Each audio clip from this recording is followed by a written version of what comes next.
Good morning to all of you. We continue with, of course, our section on art and philosophy of art. We finished the great, very fine text by David Hume on determining the standard of taste.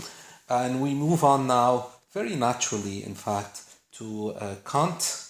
Kant, of course, the great epitome of the Enlightenment. And we read then his text from his third critique. Kant wrote three critiques. The critique of pure reason, Kritik der reinen Vernunft, the critique of practical reason, which is his moral philosophy, Kritik der praktischen Vernunft, and then he wrote Kritik der Urteilskraft, the critique of judgment. And in that critique, we have Kant's work on the judgment of the beautiful, on the judgment of taste, and so his judgment of his artistic judgment. We will read then together the section I chose from the analytic of the beautiful. So how do we determine something as beautiful? We will not get into the other analytic that he does in the same book, which is the analytic of the sublime, what goes beyond the object, that cannot be contained in the concept of the object. We will restrict ourselves, because we're dealing with aesthetic judgment, to the judgment of taste. So you are in your book right after Hume, in fact, on page 207. First book, Analytic of the Beautiful, first moment of the judgment of taste according to quality.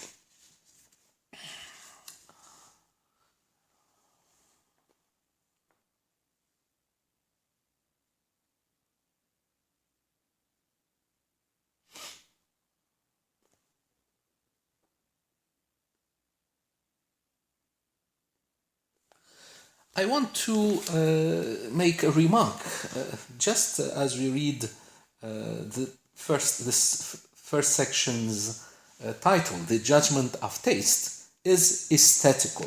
I need to make a comment, it's important at this point, on the word, on this adjective aesthetical. Okay? We have to be careful, especially when you are writing for your exam, because we will have a final exam, of course, in addition to our midterm. The word aesthesis, we find it also in, if you remember, we talked about it in Kant's critique of pure reason. Now, the word comes from Greek, the Greek word aesthesis. And we find it, of course, in Aristotle, since he's Greek, and it means sensation. Okay, so the original meaning of the aesthetic, please note, is sensation, is something to do with sensation.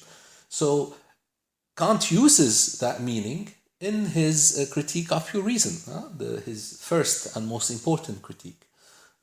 He deals with transcendental determination of the aesthetic. And when he does that, he gives us our form of space and time. So how we receive different phenomena in space and time through our senses. Okay, so sensation. Now we might ask how this word came to designate something to do with art.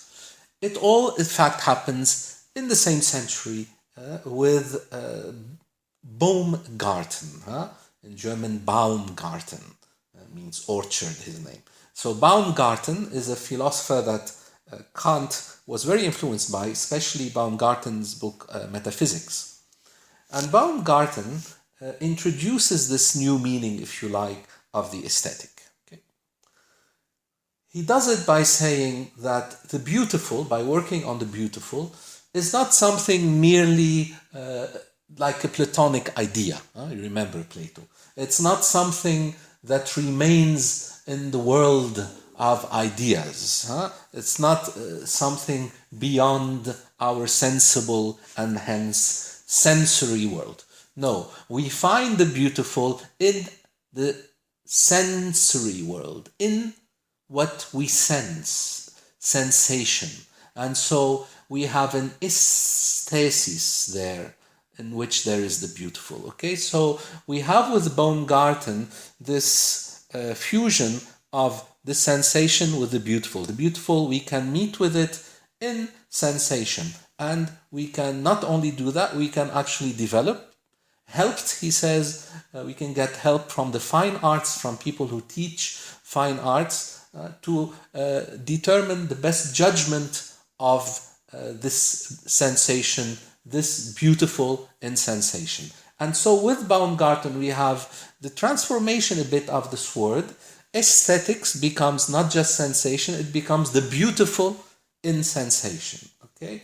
And this is the meaning it has maintained until today. So the aesthetics means the science of the beautiful, not simply art. It's we judge works of art to say whether they are beautiful or not. I tell you this because, of course, it will be challenged in the 20th century. Aesthetics, as we know it, is challenged. So you notice, like in contemporary art, for example, or in conceptual art, you notice that we don't now just seek an aesthetic, beautiful in sensation. A lot of contemporary art doesn't look for something beautiful, right? It looks to convey a certain message, to convey a certain form. A lot of, for example, video installations, it's not a question of the beauty, it's not a question of the beautiful, okay? If we look at some of the compositions of, I don't know, Kandinsky, when we get to abstract art, a lot of it cannot be necessarily considered as beautiful. So in the 20th century, we have a challenge to this, to seeking the beautiful in art. Art is no longer simply about the beautiful. And this is, of course, why a lot of people, maybe among you, who are not versed in art in 20th century conceptual art, and then in today's contemporary art, find it difficult to understand. They say, this is not art, I don't understand. Because you're looking, in fact, for the beautiful, okay? You're looking for an aesthetic judgment that is not there, okay? So the word aesthetic is still available. We're still using it. There is a return now to finding a kind of beautiful in a different way, or even reconfiguring how we consider aesthetics. I am myself part of the Nordic Society of Aesthetics. We write a little bit about this, and so there is a transformation going on now, of course. But a challenge to aesthetics happened in the 20th century, and not seeking anymore what is beautiful. Now, the institution then, the instituting such judgment especially happened with Kant, and so we can say from the 1780s until the 20th century, this has lasted, aesthetics. It was the main philosophy of art. So in the end, we have, we can count, let's say, a century and a half, let's say, or a bit over a century, not even a half. About a century and 20 years of aesthetics. It's quite a long time, 120 years. And the establishment, again, is with Kant, and the real development of this, even though the creation of the term and the creation of the concept is with Baumgarten, the best development is found in Kant. So, with this introduction in view, with this understanding of the aesthetic in view, we can move on then to the analytic of the beautiful and to the judgment of taste according to the quality of the object. And the judgment of taste is Kant is going to prove to us in this reading, is an aesthetical judgment. It means it's a judgment about the beautiful. And about, of course, the beautiful in the sensory world, in the sensible. So let's start reading together. In order to distinguish whether anything is beautiful or not, we refer the representation not by the understanding to the object of cognition, but by the imagination, perhaps in conjunction with the understanding, not to the object for cognition, but to the subject. And the subject's feeling, its feeling of pleasure and pain. The judgment of taste is therefore not a judgment of cognition, and is consequently not logical, but aesthetical, by which we understand that whose determining ground can be no other than subjective. Every reference of representations, even that of sensations, may be objective, and then it signifies the real element of an empirical representation, save only the reference to the feeling of pleasure and pain, by which nothing in the object is signified, but through which there is a feeling in the subject as it is affected by the representation. Again, the great clarity of exposition by Kant. So what do we have? This is not, when we are making then, we're trying to distinguish whether anything is beautiful or not. We refer not to the object as an object of knowledge. Okay? We don't try to find an objective knowledge. Okay? We are going instead to the subject. So the aesthetic judgment, we already know, has one distinguishing characteristic. It's subjective. It's subjective. It depends on you as an individual subject. It is not objective. It doesn't have any kind of universal about it. Or so it appears. We will see. Note at this point that the aesthetic judgment, the judgment of the beautiful, is subjective, and so it has to do with the feeling of the subject, individual feeling, whether you feel pleasure at the representation of that object or pain. So, again, this is not about knowledge, cognition, so it is not logical, but aesthetic. What does it mean? The judgment of taste is an aesthetical judgment. An aesthetical judgment is a judgment whose determining ground is not objective, but only subjective. Okay? So the aesthetic judgment is a judgment that is an aesthetic judgment, a judgment of the subject, by the subject, rather, and it's about a feeling in the subject of pleasure or pain. This is a link a little bit to Hume. There is pleasure or pain always in empiricism, in how we judge of something as beautiful or not. Okay. Now, of course, he says every reference of representations may be objective. And then we are talking about the real elements, when we make an objective judgment. If I see a car and you see a car and we all see a car, objectively, there are these elements in the car, right? It has a wheel, it has the tires, it has all this. This is an objective judgment. Everyone will have it. We use our logic, we use the categories of the understanding, the 12 categories, and we make an objective judgment about it. But here we also have a reference to pleasure and pain, in which, of course, pleasure and pain does not refer to the object. In other words, it doesn't say that there is in the object pleasure or pain. You see a car, you don't say this car has pleasure and pain in it. This is not objective, it's a feeling in me. So there is a feeling in me when I see it of pleasure and pain. When I see the car and then I represent it in my mind, I represent it before me. If it's a Ferrari, perhaps I'll have pleasure. If it's a completely destroyed, ugly, if it's a completely destroyed, let's say, Volkswagen, I will have a certain feeling of pain toward it. All right. We retain then pleasure of pain in the aesthetic judgment. The aesthetic judgment is a subjective judgment and with a feeling of pleasure and pain in the subject.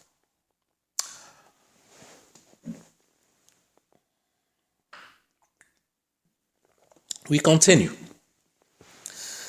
To apprehend a regular, purposive building by means of one's cognitive faculty, whether in a clear or a confused way of representation, is something quite different from being conscious of this representation as connected with the sensation of satisfaction.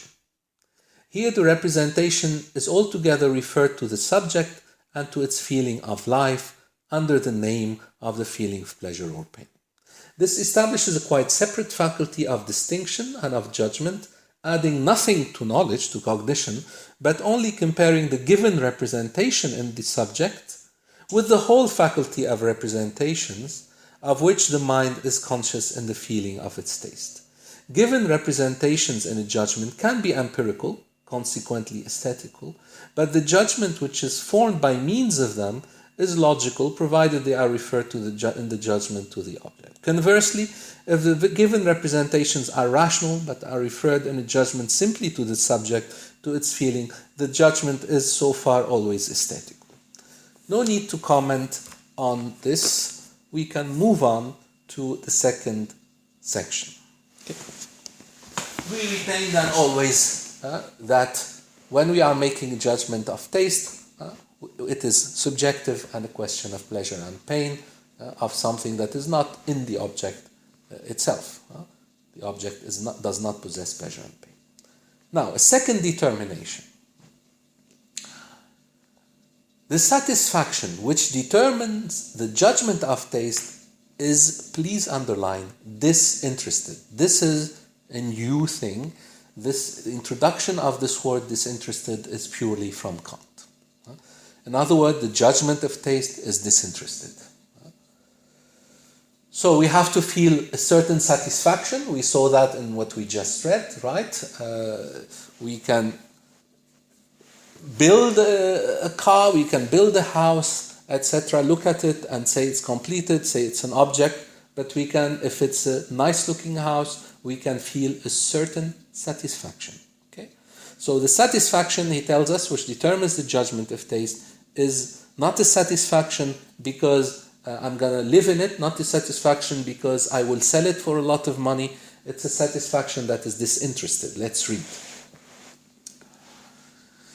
The satisfaction which we combine with the representation of the existence of an object is called interest. Okay.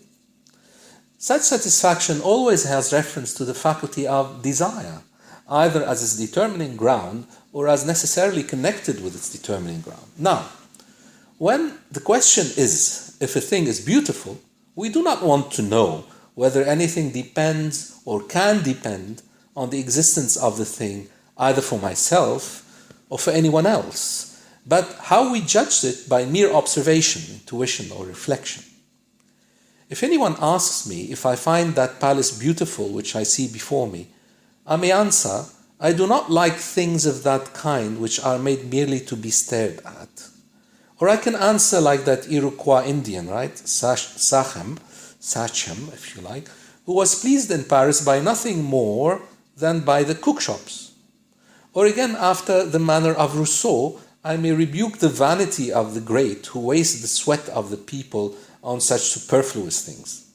In fine, I could easily convince myself that if I found myself on an uninhabited island without the hope of ever again coming among men, and could conjure up just such a splendid building by mere wish, I should not give myself the trouble if I had a sufficiently comfortable hut. This may all be admitted of and approved, but we are not now talking of this, okay? We wish only to know if this mere representation of the object is accompanied in me with satisfaction, however indifferent I may be as regards to the existence of the object of this representation. We easily see that in saying it is beautiful and in showing that I have taste, I am concerned not with that in which I depend on the existence of the object, but with that which I make out of this representation in myself. Everyone must admit that a judgment about beauty in which the least interest mingles is very partial and is not a pure judgment of taste. We must not be in the least prejudiced in favor of the existence of the things, but be quite indifferent in this respect in order to play the judge in things of taste. We cannot, however, better elucidate this proposition, which is of capital importance, than by contrasting the pure disinterested satisfaction in judgments of taste with that which is bound up with an interest, especially if we can at the same time be certain that there are no other kinds of interest than those which are to be now specified. And please read the note with me on page 216, note 2, page 216. A judgment upon an object of satisfaction may be quite disinterested, yet very interesting, not based upon an interest, that is. But bringing an interest with it of this kind are all pure moral judgments. Judgments of taste, however, do not in themselves establish any interest. Only in society is it interesting to have taste. The reason of this will be shown in the sequel. All right. So what is Kant telling us here? The beginning says the satisfaction which we combine. I return to page 208. In the beginning, he says the satisfaction which combined with the representation of the existence of an object is called interest. We know now what is interest. When there is an object like I represent, let's suppose, a house, and there's a house, the existence of a house, and I represent it, and I'm satisfied with it. This is in reference, he says to us, to the faculty of desire. It means the faculty of something that I want, something I want to be, something I want it to be, right? Something I want as existing, to determine then the building. Let's take an example. If I have a desire to live comfortably, I will build a specific house, let's suppose, with a good heating system, with a nice fireplace, and I want to work a lot on research and writing, so I build myself a very good library in it, I build a very good office, and so on and so forth. These are, of course, connected to the faculty of desire that represents things and creates things and wants them to exist, and this is an interest. Now, the thing Kant's telling us about work of art is that we are not interested in it. What that means is very specific. It means that I do not do it by determination of my faculty of desire for some kind of plan that I have for it. Okay? So, if I'm building a house, of course, I have as a final cause, to speak like Aristotle, living comfortably, living nicely, or I could have as a final cause selling and making money from it. This is all interest. It cannot come into the determination of whether I consider something beautiful or not. Let's go into the world, the commercial world of art.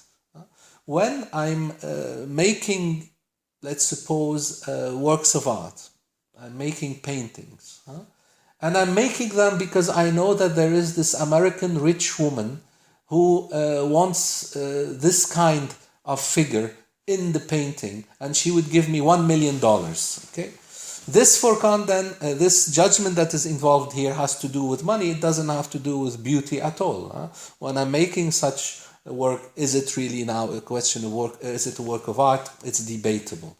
So people who, of course, are about buying and selling, they have an interest in the work that is not a judgment of taste. It's a judgment of how much money I can get from the work. So again, this is not accepted. So when I am judging a work of art, It's not with a certain interest in mind. Its existence does not have a certain interest for me. My judgment of this work of art has to be without interest. I have to have, through the representation of this work of art, a kind of feeling of pleasure that is not connected to a faculty of desire, of something to come into existence or not into existence. So, first determination of the judgment of taste we saw is that it's a subjective judgment with a feeling of pleasure and pain. And the second determination, the judgment of taste, the judgment of the beautiful, is a disinterested judgment. Now, he explains a little bit more to us, bringing distinctions between what is simply pleasant and what would be rather a judgment of art, of the beautiful. So paragraph 3, section 3, if you like, is about the satisfaction in the pleasant. And the title, of course, is The Satisfaction in the Pleasant is Bound Up with Interest. And this will be our third and last section today. So let's read.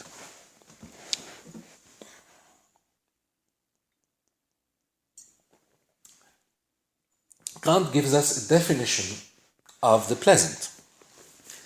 That which pleases the senses in sensation is pleasant.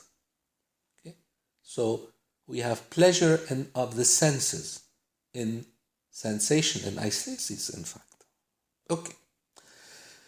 That which pleases the senses in sensation is pleasant. Here the opportunity presents itself of censuring a very common confusion of the double sense which the word sensation can have, and of calling attention to it. Okay? So the word sensation can have double sense, two senses, and we have to distinguish between them in order not to make errors. I continue. All satisfaction, it is said or thought, is itself sensation of pleasure. When I'm satisfied by something, I have a feeling of pleasure. Consequently, everything that pleases is pleasant simply because it pleases, and according to its different degrees or its relations to other pleasant sensations, it is agreeable, lovely, delightful, enjoyable, etc. But if this be admitted, then impressions of sense which determine the inclination, fundamental propositions of reason which determine the will, mere reflective forms of intuition which determine the judgment, are quite the same as regards the effect upon the feeling of pleasure. For this would be pleasantness in the sensation of one state, and since in the end all the operations of our faculties must issue in the practical and unite in it as their goal, we could suppose no other way of estimating things and their worth than that which consists in the gratification that they promise. It is of no consequence at all how this is attained, and since then the choice of means alone could make a difference, men could indeed blame one another for stupidity and indiscretion, but never for baseness and wickedness. For thus they all, each according to his own way of seeing things, seek one goal, that is gratification. If a determination of the feeling of pleasure or pain is called sensation, this expression signifies something quite different from what I mean when I call the representation of a thing by sense, as a receptivity belonging to the cognitive faculty, sensation. For in the latter case, the representation is referred to the object, in the former simply to the subject, and is available for no cognition whatever, not even for that by which the subject cognizes itself. In the above elucidation, we understand by the word sensation an objective representation of sense, and in order to avoid misinterpretation, we shall call that which must always remain merely subjective and constitute absolutely no representation of an object by the ordinary term feeling. The green color of the meadows belongs to objective sensation as a perception of an object of sense. The pleasantness of this belongs to subjective sensation by which an object is represented, that is to say, it as to feeling, by which the object is considered as an object of satisfaction, which does not furnish a cognition of it. Now that the judgment about an object by which I describe it as pleasant expresses an interest in it is plain from the fact that by sensation it excites a desire for objects of that kind. Consequently, the satisfaction presupposes not the mere judgment about it, but the relation of its existence to my state so far as this is affected by such an object. Hence, we do not merely say of the pleasant, it pleases, but it gratifies. I give to it no mere assent, but inclination is aroused by it. And in the case of what is pleasant in the most lively fashion, there is no judgment at all upon the character of the object. For those persons who always lay themselves out for enjoyment, for that is the word describing intense gratification, would fain dispense with all judgment. Okay. What can we retain here for our own purposes today? Kant is distinguishing in order to negatively determine slowly what the judgment of taste is. Basically, the judgment of taste cannot be considered as a question of what is pleasant. And here we are, of course, going a little bit against the tradition of empiricism. We cannot rely on pleasantness, whether something we find pleasant, whether we find something we find is pleasant, as a judgment of taste, for a simple reason that the pleasant is always connected to an interest. I find something pleasant, agreeable, lovely, delightful, enjoyable, etc. It is, of course, subjective. It is the subject that finds it. So, but however, there is an interest bound up with this. We can think of all the people who simply like pleasures. We can think also of hedonism. If I have pleasure about something, it is, of course, this is subjective, but this is still not, so it obeys in a way the first determination of the aesthetic judgment, judgment of taste as that of a feeling of pleasure and pain, but here that feeling is not that of the pleasant. The pleasant is always for an interest. If I like cigarettes and I want to smoke cigarettes, this gives me a pleasure, and this, for Kant, this pleasant thing, of course, is bound up with an interest, with a desire for the cigarette. So it is still not the disinterested judgment. Any judgment that has to do with the wanting of an object and the existence of an object, representation of the object to give me pleasure, is not a judgment of taste. It's often connected also to my inclination and how it was determined. A smoker, again, has the inclination to always want or an inclination towards smoking, towards cigarettes, and so the representation of the object cigarette is going to give him a pleasure. It's going to gratify him, right? It's then, in this sense, a very interested judgment. So what we can then retain here is that the judgment of taste, the aesthetic judgment, is a judgment, yes, that is subjective and has its feeling of pleasure and pain. Second, it's disinterested, so two determinations. And third, it is not a judgment of the pleasant. It is not about gratification. Okay. We will move next time to the satisfaction in the good, as again, not a question of aesthetic judgment.